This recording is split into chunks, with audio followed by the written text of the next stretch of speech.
tous, ici Rebecca Svedge, la coach des entrepreneuses et actrices de changement.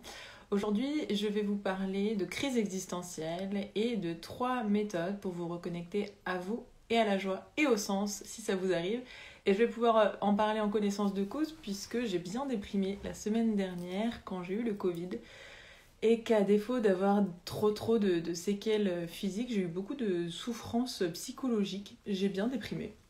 Et du coup, je suis passée par une phase de remise en question de à peu près tous les domaines de ma life. Parce que je pense que j'avais un état d'esprit affaibli, j'avais le Covid, j'étais épuisée, j'avais plus de force. Et donc mon cerveau en fait avait un biais de négativité trop fort pour moi. Notre cerveau est piloté comme ça. Et d'habitude, je pense que j'ai appris à contourner un petit peu les méthodes du cerveau qui me font avoir la tête là où il faut pas. Et là, impossible de contrer ce biais de négativité qui était trop présent. Et j'avais des pensées qui tournaient, des pensées très dévalorisantes, très critiques, très limitantes, qui arrêtaient pas de me répéter que j'étais pas à la hauteur, que j'étais pas capable. Parce qu'en fait, physiquement, j'étais incapable de faire quoi que ce soit et j'ai eu beaucoup de mal à dépasser ce sentiment d'impuissance en fait. Et du coup, j'étais incapable de faire quoi que ce soit, je me suis beaucoup ennuyée, j'ai perdu pied totalement, perdu la motivation. Et c'est très stressant pour moi de pas me sentir motivée, dit la coach en motivation. Ça m'était pas arrivé depuis très longtemps. J'avais même l'impression que ça m'était jamais arrivé, mais c'est pas vrai en fait, ça m'est arrivé jusqu'à 18 ans. J'avais peu de sens dans ma vie, à part mes proches qui donnaient beaucoup de sens, j'avais quand même peu de sens. Mais là, voilà, le retour du Covid a créé beaucoup de remise en question, et j'ai un peu subi pendant une semaine, honnêtement. Et j'avais envie de le partager parce que... coup de batterie, super. J'avais envie de le partager parce que... roulement de tambour, je vais charger de quoi charger mon téléphone au passage. J'espère que vous pourrez m'entendre quand même. Voilà, on va voir si ça marche. J'espère que ça va marcher. Bon, je ne sais pas, on va faire un live court, comme ça ce sera opérationnel. J'avais envie de vous partager ça, pourquoi parce que je trouve que les réseaux sociaux, ça véhicule beaucoup de positivité, et c'est important, mais aussi beaucoup de fake news. On a l'impression que tout le monde est heureux, tout le monde réussit, tout le monde est toujours content. Alors que non, en fait, c'est juste pas possible d'être toujours content, c'est pas comme ça qu'on est paramétré, c'est pas comme ça que fonctionne le cerveau, c'est pas comme ça que fonctionnent les émotions. Et encore plus quand on est coach, les gens me disent toujours mais toi t'es heureuse, mais toi t'es toujours heureuse, et même moi je me mets un peu la pression en tant que coach, il faut que je sois heureuse, il faut que je me dois de savoir quoi faire quand je me sens pas bien. Enfin bref, je me mets moi-même la pression, même si théoriquement je sais on a tous le droit de pas aller bien et d'être vulnérable. Moi j'ai eu beaucoup de mal à accepter ma vulnérabilité, pour être honnête, et donc c'est un peu voilà. Et dans une notion de partage, pour vous aider à voir que vous n'êtes pas seul s'il y a des moments où vous vous sentez pas bien ou un peu démuni. Et à la fois un cadeau que je me fais à moi, d'assumer ouvertement que parfois je suis vulnérable, et parfois je galère, et parfois je suis triste, et parfois j'y arrive pas. Et c'est ok, et ça ne fait de moi qu'une humaine qui se cherche et qui grandit aussi dans les moments où j'ai l'impression de stagner. Donc, ceci pour vous donner un petit peu de contexte sur le fait que j'ai vraiment subi pendant une semaine à vraiment plus savoir ce que je faisais sur Terre. Ouais, ça va loin.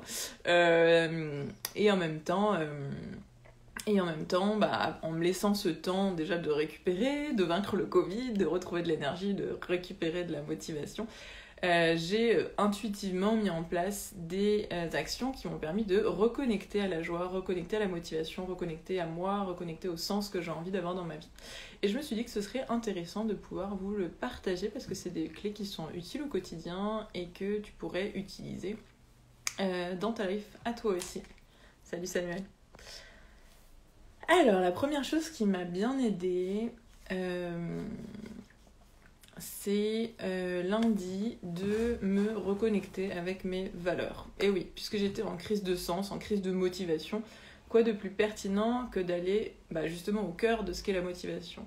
Les valeurs, c'est justement notre système motivationnel. C'est tout ce qui va donner du sens à notre vie. Donc plus on va avoir une vie qui va être alignée avec nos valeurs, plus on va avoir du sens dans notre vie, plus on va se sentir aligné, plus on va se sentir motivé, plus on va se sentir en joie. Donc j'ai été refaire un petit tour du côté de mes valeurs que je n'avais pas revues depuis un moment. Et j'ai utilisé une nouvelle approche où j'ai pris une liste de 400 valeurs, pouf, et j'ai commencé à toutes les lire, les intégrer, voir celles qui me parlaient, à réduire la liste de 400 jusqu'à arriver à 20 valeurs, puis 10 valeurs, puis 5 valeurs, puis 3 valeurs.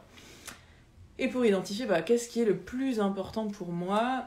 Et du coup, ma top 1 valeur, elle m'a à la fois pas du tout surprise, puisque c'était aussi mon top 1 depuis un moment, et en même temps un peu surprise, je vais vous dire pourquoi. À votre avis, quelle est ma valeur numéro 1 ? On va voir pour celles et ceux qui me connaissent un peu, qui me suivent un peu. N'hésitez pas à me mettre en commentaire, on va savoir si vous pourriez avoir un good guess. Bon, je ne veux pas vous laisser deviner très longtemps, mais n'hésitez pas à me balancer ce que vous pensez pour être mes valeurs. Peut-être qu'on en a en commun, si mon énergie résonne avec toi. Peut-être qu'on en a en commun, donc n'hésite pas à écrire tes valeurs à toi aussi. Et donc ma valeur numéro 1, ça a été l'amour. Et ça l'a été depuis le début que je travaille sur mes valeurs. Ma valeur numéro 1, c'est l'amour. Et en fait, ce qui m'a un peu surprise, c'est que dans un souci de pouvoir classer ces valeurs et de faire le tri, j'en ai mis plusieurs ensemble, dans le même paquet. Ça aide, ça, quand on fait un travail sur ces valeurs. Parfois, on regroupe certaines valeurs ensemble. Et moi, j'ai regroupé certaines de mes valeurs ensemble. Et en fait, dans amour, j'ai mis de la bienveillance, j'ai mis du soutien, j'ai mis de l'écoute, j'ai mis de l'empathie, j'ai mis de la compassion. J'ai mis tout un tas de choses. J'ai rajouté encore plein de trucs derrière, notamment le partage. J'ai mis le partage dans l'amour, alors qu'avant le partage était une valeur distincte. Aujourd'hui, en fait, moi, le partage, ça fait partie de l'amour. Et donc, c'est ça qui m'a un peu surprise, c'est qu'en faisant ce travail de groupement des valeurs, je me suis rendu compte, en fait, que mon travail, c'était de partager de l'amour. Puisqu'aujourd'hui, je suis coach formatrice, conférencière et autrice, ce que j'apporte, c'est justement de l'écoute, de l'empathie, de la compassion, et du soutien, etc. Donc j'ai trouvé ça trop chouette de juste avoir mieux conscience que c'est ça que moi j'appelle l'amour, et que c'est ce qui donne un sens à ma vie, et ce sur quoi j'ai envie de contribuer, de donner et de recevoir. Donc voilà, ça c'était pour le petit clin d'œil. Et mes autres, donc je vois que là il y a solidarité en valeur, ouais, c'est une superbe valeur, c'est génial. Et d'autres valeurs qui étaient importantes pour moi, c'était ce qui était dans le paquet joie, donc la joie, l'humour, la légèreté, la simplicité, enfin tout ça c'était important pour moi. La liberté aussi, c'était une valeur très très importante pour moi. Une valeur aussi de sagesse, de vraiment tout ce qui va autour de la sagesse, de l'éthique, de la solidarité, effectivement, de la justice, de l'égalité, ça c'est important. Et puis, enfin voilà, j'en ai eu pas mal comme ça qui étaient vraiment importantes pour moi. Une valeur d'harmonie autour de la paix, autour de tout ce qui fait qu'on se sent aligné aussi. Enfin voilà, ça c'est des valeurs qui sont super importantes pour moi. Salut Cédric, contente de te voir. Salut Angèle, trop cool. Donc voilà, moi de travailler autour de mes valeurs, de retravailler, c'est toujours important de pouvoir refaire un point sur ces valeurs parce qu'on peut mieux se connaître, et donc du coup mieux on se connaît, mieux on peut préciser ces valeurs, mieux on peut les hiérarchiser, mieux on peut les définir, et mieux on peut savoir ce qui nous motive dans la life. Et moi, c'est ce qui m'a vraiment redonné de la motivation dernièrement, c'est de me dire ok, je suis passée par un moment difficile où je suis complètement perdue, où je suis en crise de motivation aiguë, c'est dingue. C'est dans mes valeurs que se trouvent mes motivations, et donc plus je vais être précise sur ce que sont mes motivations, plus je vais pouvoir en avoir conscience et réaligner ma vie encore mieux autour de ces valeurs, et plus ça va le faire. Donc voilà, premier tips, c'est travailler autour de vos valeurs pour pouvoir avoir comme un compas, comme une boussole dans votre vie pour retrouver une motivation quand vous sentez qu'il y a un moment un peu down. La deuxième technique, et j'ai un peu peur que ma batterie ne se recharge pas, mais bon, au pire, c'est pas grave, ça se coupera brusquement. Ouais, super pour tes commentaires, Angèle. Je suis tellement d'accord avec toi, c'est de très belles valeurs. Eh bah écoute, à mon avis, on en partage beaucoup puisque Angèle est ma respo communication et je pense qu'on a bien fité ensemble. Salut Mia, trop cool de te voir. J'étais à son live juste avant. On s'alterne. Voilà. Pour le deuxième tip, ce que je voulais vous partager, alors moi, ce qui m'a aidé hier, encore une fois très intuitivement, j'ai fait du journaling. Donc j'ai écrit ce que j'avais dans la tête en fait. Donc de juste pouvoir vomir mes pensées sur le carnet, c'est pas très joliment dit, mais c'est vraiment ça, juste sortir de ma tête ce qui venait me tracasser, me torturer. Et juste mettre sur le papier. Et en fait, au-delà de... Une fois que j'ai fait ce tri-là, en fait, ça va être 2 astuces en une, c'est du coup de vraiment vider sa charge mentale, vider ses pensées, vider sa négativité quand elle est là sur le papier. Donc vraiment écriture libre, écriture intuitive, journaling comme on peut le dire, notamment les 3 pages du matin que vous connaissez peut-être comme un rituel de morning, Miracle Morning. Donc vraiment vider ça. Et une fois que j'ai vidé un petit peu tout ce qui était au-dessus, en fait ça m'a permis d'aller plus en profondeur. Et j'ai fait, du coup, 3e astuce pour la 2e partie, en tout cas 2e astuce petit b, de pouvoir en fait m'écouter vraiment à travers de la communication non violente. Je sais pas si vous connaissez la communication non violente, n'hésite pas à me le dire ce que tu penses de la CNV si tu connais en commentaire. Coucou à toutes qui se connectent. La CNV pour moi c'est vraiment une philosophie de vie pour être à l'écoute de soi et franchement j'ai retrouvé le pouvoir de la CNV.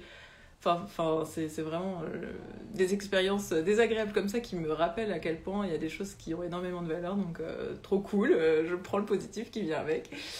Et pour moi, la communication non violente, c'est vraiment être à l'écoute de soi pour pouvoir mieux se connaître, mieux se comprendre, et du coup, mieux se faire comprendre à l'extérieur et mieux comprendre les autres. Donc c'est vraiment tout en un, quoi, c'est vraiment chouette. Et donc j'ai commencé dans mon écriture à travailler ma compréhension, mon écoute de moi à travers la CNV, donc en listant des faits très objectifs, en me connectant à mes émotions, comment je me sens, en connectant ces émotions à des besoins, de quoi j'ai besoin là tout de suite pour me sentir bien, épanouie, libre.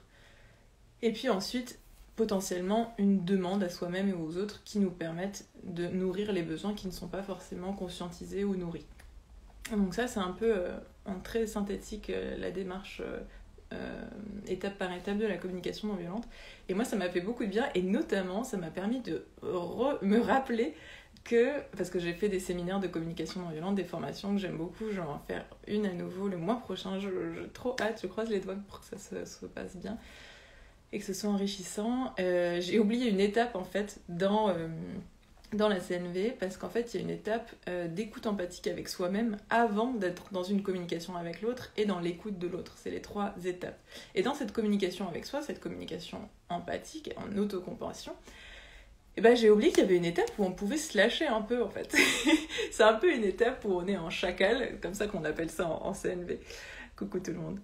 C'est une étape où on est en chacal et où en fait on peut balancer toutes ces critiques, tous ces jugements, tout ce qui va dans la tête. Et en fait de pouvoir dire, avant je m'autorisais pas trop.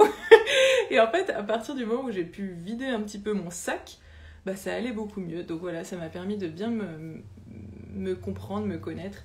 Et puis ce qui est fabuleux dans cette méthode, c'est que à partir du moment où on arrive à mettre le mot sur comment on se sent et quels sont les besoins qui correspondent, alors déjà, on se sent mieux. C'est-à-dire qu'il y a besoin que rien d'autre change que juste d'avoir conscience de ce qui se passe en soi.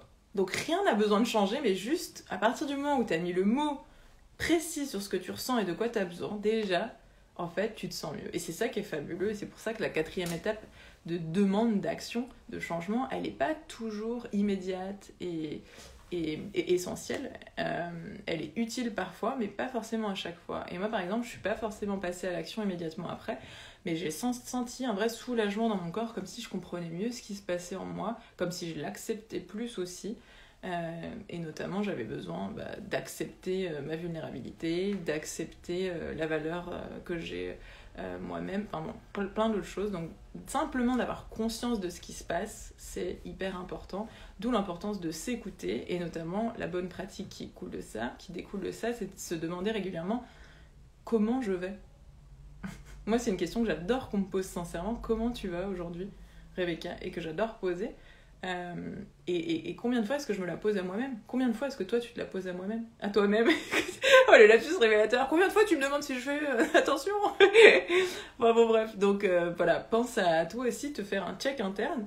Comment tu te sens aujourd'hui? Au moins une fois par jour, essayer d'avoir ce rituel de « Ok, comment je me sens ?» pour être bien connecté à soi. Voilà pour la deuxième bonne pratique, on va même dire 3, puisqu'on avait l'écriture intuitive qui ensuite découle sur l'écoute de soi par la communication non violente. Et la troisième chose qui m'a aidée, eh bien, ça a été de faire le point sur tout ce qui me prenait la tête, tout ce qui ne m'allait plus, avant de passer à ce que je voulais pour après. Parce que parfois, quand on a besoin de changement, quand il y a des choses qui vont pas, on n'arrive pas vraiment à savoir ce qu'on veut. En fait, c'est le brouillard, c'est fouillis. Si on savait, il n'y aurait pas de problème, on se sentirait bien. Donc, de se rappeler qu'avant de savoir ce qu'on veut, c'est important de clarifier ce qu'on ne veut pas. Et donc, j'ai clarifié ce que je ne voulais pas, ce que je ne voulais plus, et ça m'a permis, encore une fois, de faire de la place pour laisser émerger ce que je voulais à la place et de faire un peu le point sur ok, du coup, quel est le mode de vie que j'ai envie d'avoir à partir de maintenant, c'est quoi mes aspirations, qu'est-ce que je veux à la place. Et j'ai eu la place en fait, maintenant que je sais ce que je veux pas, hop, j'inverse et je sais un peu plus ce que je veux à la place. Donc ça, c'est quelque chose qui peut être utile, soit à l'écrit, moi j'utilise beaucoup l'écrit, soit même simplement en y réfléchissant par soi-même, dans des balades dans la nature, ça aide. Ou dans les rues de Paris, ça marche aussi pour ceux qui sont confinés à Paris comme moi. Donc voilà, ne pas hésiter à d'abord faire le point sur qu'est-ce que je veux plus avant d'aller regarder ce que l'on veut. C'est aussi ce qu'on appelle, moi j'étais dans la période de marasme, pour ceux qui connaissent un peu le programme des cycles d'Hudson, un peu comme des cycles de saison, mais chez nous aussi, en tant qu'humain, on a des périodes où ça va bien, ça va moins bien, voilà. Et voilà, moi j'étais un peu dans la période d'hiver où j'étais en marasme, où j'étais en mode désespoir, tristesse, etc. Ça arrive et à ce moment-là, juste accepter, et puis il y a un moment où ça va revenir, où l'énergie va revenir, et où je saurai ce que je ne veux plus, et donc où je repasserai dans une période de renouveau, de reconstruction, de joie, de sens, et ça c'est vraiment chouette. Oui, est-ce que vous allez enregistrer le live? Je l'enregistre, si ma batterie tient, je le diffuserai en replay, si ça tient pas, je profite de l'instant, donc n'hésite pas Asma aussi à profiter de l'instant. Voilà pour le troisième, allez on va dire quatrième bonne pratique, puisqu'on avait les valeurs, le journaling, l'écriture intuitive, la communication non violente, et puis faire le point sur ce que tu ne veux plus, avant de faire le point sur ce que tu veux, sur le mode de vie idéal que tu veux à la place. Et cinquième, en bonus, soyons fous, c'est aussi de bien s'entourer. Moi, dans ce moment où j'allais pas bien, j'ai réussi à le dire. Après, le Covid l'a fait pour moi, parce que du coup, c'est plus facile de dire j'ai le Covid que, en fait, je suis en train de déprimer. Donc l'un a permis l'autre, donc j'ai pu en parler autour de moi. Et j'ai eu des proches vraiment très présents, qui m'ont soutenue. Ma maman et mes mamies qui m'appelaient tous les jours, ma voisine qui m'amenait à manger quand je pouvais pas sortir, tout le monde qui cuisinait pour moi, en plus parce que c'était fête religieuse, donc c'était des contraintes un peu particulières, donc je me suis vraiment beaucoup sentie soutenue, et ça aide aussi à des moments où on sait plus qui on est, où on sait plus où on va, ça aide en fait de s'appuyer sur les gens qui nous connaissent, qui savent qui on est, qui savent où on va. Parce que les moments où on n'a plus l'énergie, on est complètement déphasé, ça aide à garder le cap et à se rappeler un petit peu, à reprendre pied grâce aux gens qui croient en nous, qui nous aiment et qui savent qui on est et qui savent ce qu'on vaut. Donc vraiment de bien s'entourer, je dirais que c'est la cinquième bonne pratique que je vous recommande en cas de crise existentielle pour pouvoir vous retrouver et vous reconnecter à la joie et au sens. Voilà, je suis très contente d'avoir pu vous partager tout ça. C'était assez spontané, ça tournait un peu dans ma tête. J'ai vraiment eu envie de donner du sens à ce que j'ai traversé en le partageant aussi. Voilà, sixième bonne pratique, donner du sens à ce que vous traversez en partageant les apprentissages que vous tirez. Allez hop, encore une, ça va pleuvoir. Voilà, si vous avez des questions, des remarques, des partages, n'hésitez pas à me le dire en commentaire. Et puis j'y répondrai, et s'il n'y a pas de commentaires, je mettrai fin à ce live pour être sûre que ma batterie tienne et que d'autres puissent accéder au replay. Merci Rebecca pour ces précieux conseils. Bah, avec plaisir. J'ai pas cité Angèle d'ailleurs. Ah, 6e bonne pratique. Merci Angèle pour l'inspi. En tant qu'entrepreneuse, l'année dernière, quand je ne travaillais pas, ma boîte s'arrêtait. Or, aujourd'hui, j'ai une équipe. J'ai Angèle qui est responsable de la communication dans mon entreprise. Et j'étais trop contente aussi de pouvoir compter sur elle et de savoir que même si moi j'étais à plat, elle me soutenait à distance avec des audios, des messages et elle avançait sur la communication. Du coup, j'ai eu plein de super choses à découvrir à mon arrivée. Et ça me fait trop plaisir de voir que voilà, il y a des choses qui continuent à avancer, même quand moi, en fait, je suis à plat. Et ça, c'est vraiment, encore une fois, un super apprentissage de cette période. Plein de choses qui sont automatisées, des choses qui sont dans la collaboration et donc où ça avance sans moi. Et ça, c'est vraiment une fierté entrepreneuriale que j'ai envie de célébrer avec vous. C'est que voilà, ça avance, tout ne repose plus que sur moi. Le système est en place, d'autres gens portent mes causes, mes projets avec moi. Et ça, c'est vraiment chouette. Voilà, j'ai vu qu'il y avait des petits commentaires. Penses-tu qu'il y a un âge pour cette crise? Très bonne question. Je sais qu'il y a une crise du quart de vie à 25 ans que je connais bien, que j'accompagne. Moi, j'accompagne beaucoup de gens qui font face aux crises du quart de vie autour de 25 ans. Je l'ai moi-même traversé. C'est à peu près au moment où j'ai décidé de me réinventer professionnellement en devenant entrepreneuse. Je pense que c'est pas qu'une question d'âge. Moi personnellement, des crises existentielles, je pense que j'en ai fait jeune, je continuerai à en faire après et qu'en même temps, à partir du moment où on arrive à trouver du soutien et à tirer des apprentissages, en fait ces périodes-là, elles sont pas forcément négative et il y a une semaine j'aurais pas aimé qu'on me dise ça, tu vois.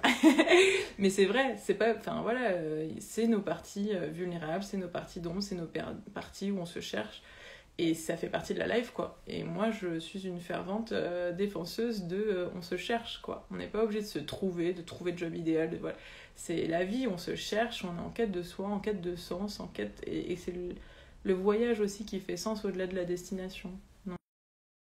10% de batterie, donc je vais conclure progressivement ce live. Mais en tout cas, oui, je pense qu'il y a des âges plus propices, il y a des contextes plus propices. Le Covid en est un pour moi, pour de nombreuses personnes qui arrivent dans mes coachings. Donc merci beaucoup pour ta question en commentaire. S'il y a d'autres questions, n'hésitez pas à me les ajouter en commentaire du replay, j'y répondrai avec grand plaisir. Et puis, qu'est-ce qui m'intéresserait de mon côté? J'aimerais bien savoir si je suis la seule à vivre ces crises existentielles. Je sais que non, puisque j'accompagne des femmes qui sont justement en train de se questionner sur qui elles sont, où est-ce qu'elles vont, et qu'est-ce qu'elles veulent avoir comme carrière, comme vie, comme entreprise. Donc j'ai l'habitude, mais comme je vous dis, je me suis beaucoup remise en question, donc j'ai vraiment besoin d'être au contact en fait d'autres personnes pour savoir qu'est-ce que vous vivez, et puis partager aussi voilà, quelles sont vos difficultés, quels sont vos symptômes de vos souffrances psychologiques en fait, parce que moi j'étais focus sur non, tout va bien, j'ai pas vraiment de trop grosses souffrances physiques avec le Covid, mais j'avais des souffrances psychologiques et j'ai vraiment envie qu'on reconnaisse en fait l'importance des souffrances psychologiques au même niveau que l'importance en niveau important comme les souffrances physiques. Et donc je serais curieuse de savoir, voilà, toi, quelles ont été tes souffrances psychologiques dans tes crises identitaires, crises existentielles, et quelles sont les bonnes pratiques que toi tu as pour pouvoir reconnecter à toi et à la joie et au sens. Voilà, ça m'aidera pour mes prochaines crises existentielles et ça m'aidera aussi à accompagner encore plus de femmes dans leur quête de sens et d'identité. Voilà, je vous fais des gros bisous, j'étais trop contente de reconnecter en live et en impro. Vraiment merci pour votre présence, pour votre écoute, pour vos futurs partages, pour vos questions. C'était vraiment un plaisir, je vous fais d'énormes bisous et je vous dis à très bientôt. J'espère vous lire en commentaire ou en message privé. Gros bisous. Mouah.